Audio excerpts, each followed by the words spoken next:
Déjà, personnellement, je suis développeuse web, donc je développe tout ce qui est application. Donc, ce qui est dit développeur, c'est quelqu'un qui est censé apporter des solutions. Peu importe le domaine de prédilection, en fait, la santé, l'éducation et autres, c'est quelqu'un qui tire les débouchés là où il y a des problèmes pour apporter des solutions. Donc, j'apporte des solutions dans plusieurs domaines, notamment de l'éducation, la santé et autres.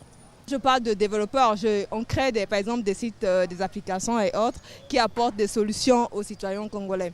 Et hormis ça, je suis fondatrice d'une entreprise qu'on appelle Amouka et par là j'ai 4 collaborateurs qui travaillent avec moi.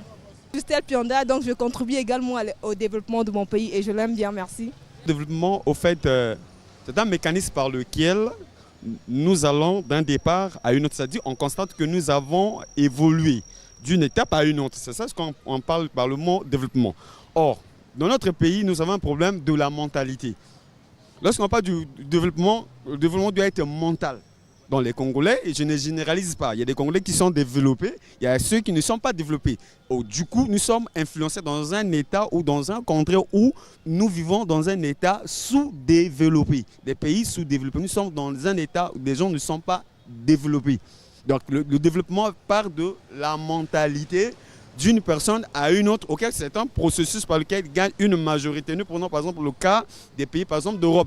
L'Europe est développée, c'est un problème de cette population et de ceux qui dirigent l'État, ils sont développés. Du coup, vous voyez que les pays évoluent. Les Congolais disent qu'il est évolué. Moi, je ne vois pas. Il s'est dit qu'il est évolué par rapport à lui-même. Lorsqu'on fait une comparaison des nations, une comparaison des populations, le Congolais, du coup, il est en état de régression.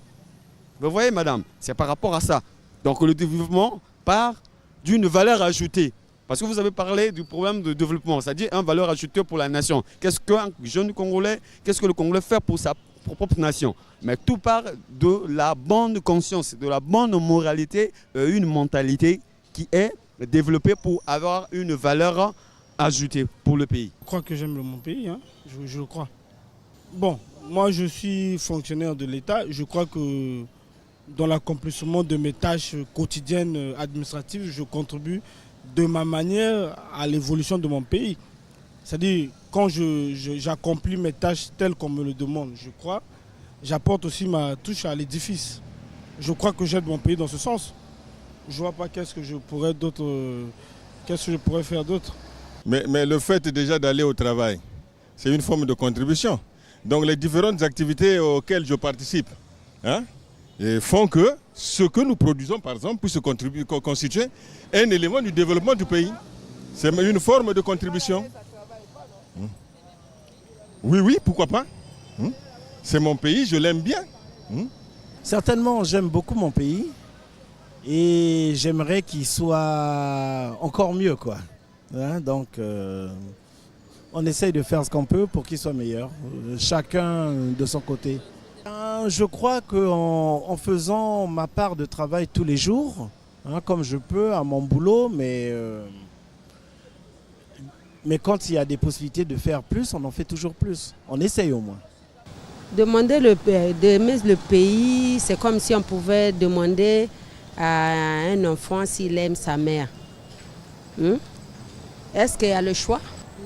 Pour participer à son développement économique et social, il faut d'abord avoir l'opportunité pour pouvoir agir. Est-ce que vous voyez? Il faut avoir l'opportunité. Que ce qu'on a, là où on essaie de faire pour le mieux. C'est-à-dire le peu qu'on trouve à faire, on le fait pour le mieux. D'abord pour soi, ensuite pour le pays. Je travaille pour contribuer. Je fais mon devoir.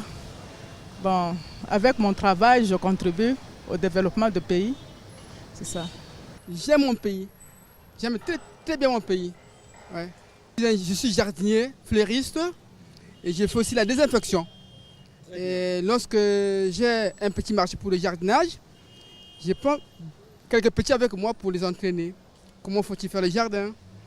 Peut-être une fois, il peut avoir un chantier, il peut aussi le faire. Et quand il s'agit de la désinfection, je prends aussi les gens qui vont être avec moi, surtout c'est une grande immeuble qu'on peut désinfecter.